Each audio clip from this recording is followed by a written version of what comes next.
Hindi na yan, hawak ng tabi. Tumutusok.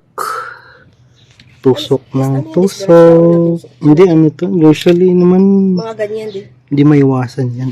Lagi lang ganyan yan. Kaya monitor lagi yung mga lalo maliit yung ano. Maliit ang ating golong. Talagang tutusok. Sa gabi nag-ride, sa gabi nag-vlog. Yeah! Ipapay, pichapay! Sa nakita niyong unang mga eksena, natusukan tayo ng isang tornilyo sa gulong. Ito po ay nasa likod ng aking mga gulong, likod na gulong at nasa kanan. Pero ihatid muna natin ang ating imaginary friend para mag-grocery muna siya at ako ay pupunta sa pagpapavulcanize ng ating gulong. May withdraw ka? Mamaya. Mamaya pa. At yan na nga, naghanap tayo ng vulcanizing shop dito malapit sa Pure Gold. At tinahak natin ang Aguinaldo Highway ulit. Maaraw po at marami pa rin kamuting mga motor na pagewang-gewang at paahas-ahas sa daan. At syempre kapag mag-U-turn ka, hindi ka pagbibigyan at tiyak babanggain ka ba? Pero sure ka ba boy? Kung insured ka, talo ka, Subaru ka pa naman, ako Wigo lang.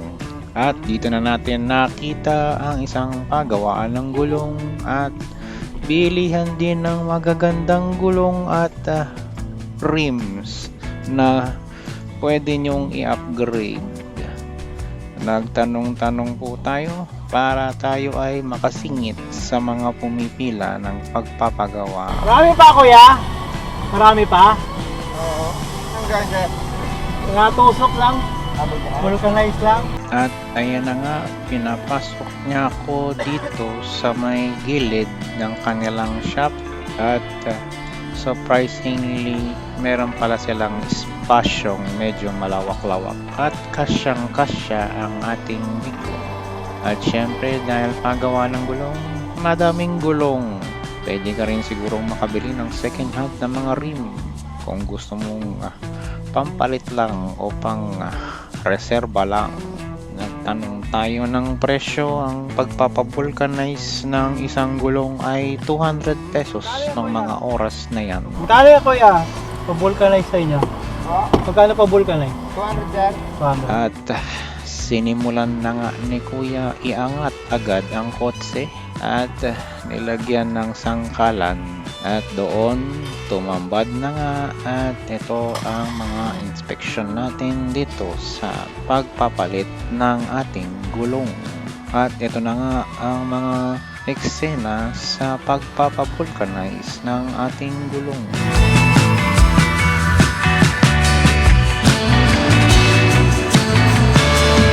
Madali ma-vulcanize ni kuya yung gulong at nakaalis agad tayo dito sa pagawaan nila.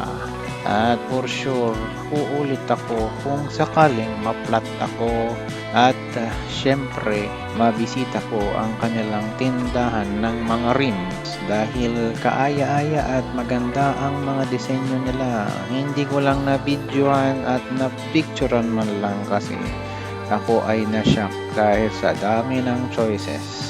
Ika nga kung wala lang akong pera, ika nga magandang wala akong pera pambili nung oras na yun kasi kung hindi lang vulcanize ang inabot nitong kotse na ito, kundi palit ng 4 na gulong niya.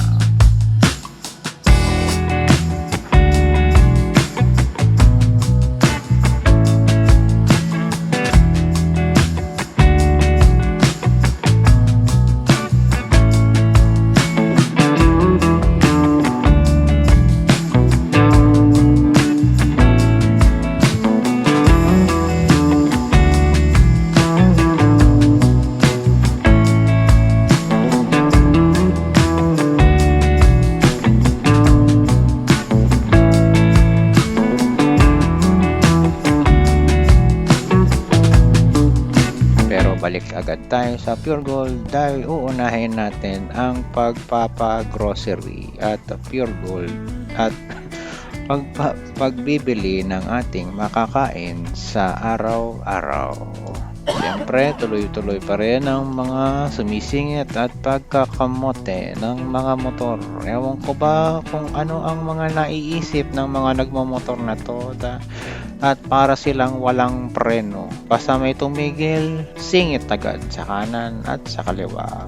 Naranasan ko namang magmotor noon pero hindi ako ganyan. Titingnan ko muna kung bakit tumitigil ang nasa harapan ko kasi baka mayroong mga tumatawid, may sumusulpot at may magbubukas ng pintuan kasi alam ko talagang masakit sa memplang at magkakabukol ka. Kung hindi ka magkakabukol, pilay-pilay ang inyong mga buto sa pagtama sa pintuan. At ayaw ko yun. Pero tuloy pa rin ang ating pag-road trip pauwi. At syempre merong mga kamote riders, meron ding mga kamote drivers na bigla na lang sumusulpot bigla. Paano wala siya sa ano? At napapamura ka talaga. Na-review ko rin ang video at meron tayong kasunod na wigo din sa likod. Paano wala siya sa ano? Dapat hindi siya mabilis dahil wala siya sa right of way. Ang cute pala tingnan kapag naka-video ang wigo sa likod.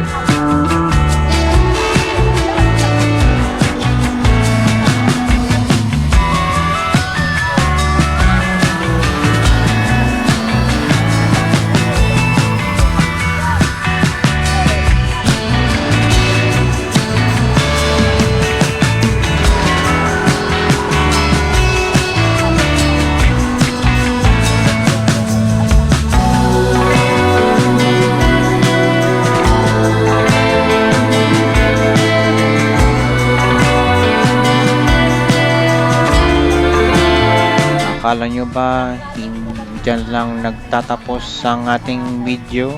Meron ding video na tayo ay nabutasan ulit ng gulong. At ito ang mga eksenang nangyari sa pagpapalit ulit o pagpapavulcanize ulit ng gulong natin. Masaklap na buwan yun, 2 beses akong nabutasan ng gulong o kaya natusukan ng gulong. Yung isa naman bakal din, hindi tornilyo. Napakaliit kaya medyo mabagal-bagal at hindi mo pansin na ito ay flat pala. Tingnan natin ang mga sumusunod na eksena ulit. At syempre sa unahan ito pinabulkanize, unahan na gulong. At syempre sa unahan na gulong ito pinabulkanize. Syempre doon may nakita rin akong bibi na pakalat-kalat. Madalian lang naman din ang pagpapabulkanize dito. Bale dito lang ako nagpabulkanize sa malapit sa amin. Parang 3 kanto lang ang layo. Medyo trusted naman dahil meron silang makina pangtanggal ng gulong. Hindi yung kinukuwit lang ng basta-basta. At syempre may nakita tayong Bibi para kay Bibi. Bibi talaga. Kaya Bibi ang pangalan. Ayan, maraming Bibi dyan. Pakalat-kalat. Kinukunan natin ng Bibi. At yan na po, tinanggal na ang gulong. At handa ng kaskasin at ipabulkanize. Sinilip ulit natin ng ilalim kung may diferensya o may mga malalang kalawang na dahil lumusong tayo sa baha kamakailan lamang. Pakalat-kalat pa rin ng bibi. Yan. Ayan na. Di na grinder na ng mabuti at tinatapalan na ang butas. Maingay po ito. Pakalat-kalat pa rin ang bibi at may mga nakakalat ding mga interior at gulong. At ayan po, kahit mga mobil lang barangay nagpapabulkanize sa kanila. Marami rin silang second hand na mga rims at second hand na gulong na pwede nyong mabili siguro. At ayan na po, kinakabit na po ang gulong. Mabilisan lang din sila gumawa at sandali ka lang nag-intay. 200 pesos po ang presyo din ng pagpapavulcanize ng ganitong kaliit na gulong sa isang botas. At hanggang ngayon, maayos pa naman ang kanilang pagkakavulcanize. Hindi pa ako napaplat. At ayan na po, nakabit na po ang gulong at hinihigpitan na ng mabuti ang mga tornilyo ng rims.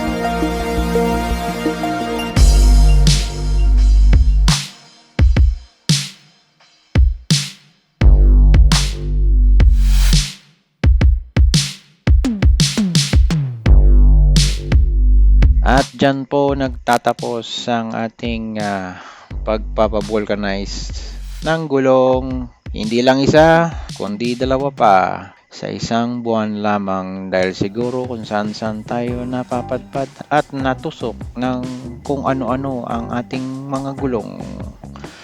Kaya sa susunod, mag-iingat kayo basta-basta sa mga dinadaanan nyo. Pero kung sakaling hindi talaga maiwasan yan, lagi kayong may handang reserbang gulong. At syempre sa mga walang reserba na gulong ng mga sasakyan ngayon na bago, meron na naman kayong libreng pangtapal ng butas ng gulong. Ako po si Soned, magandang gabi at paki-like lang, share lang, subscribe lang. At syempre kung may comment kayo sa tungkol sa video ito at sa buong channel na ito na ako lang ang nakakaintindi, sana maintindihan nyo, paki-comment lang po sa baba. Ako po si Soned, magandang gabi sa inyong lahat. Paalam!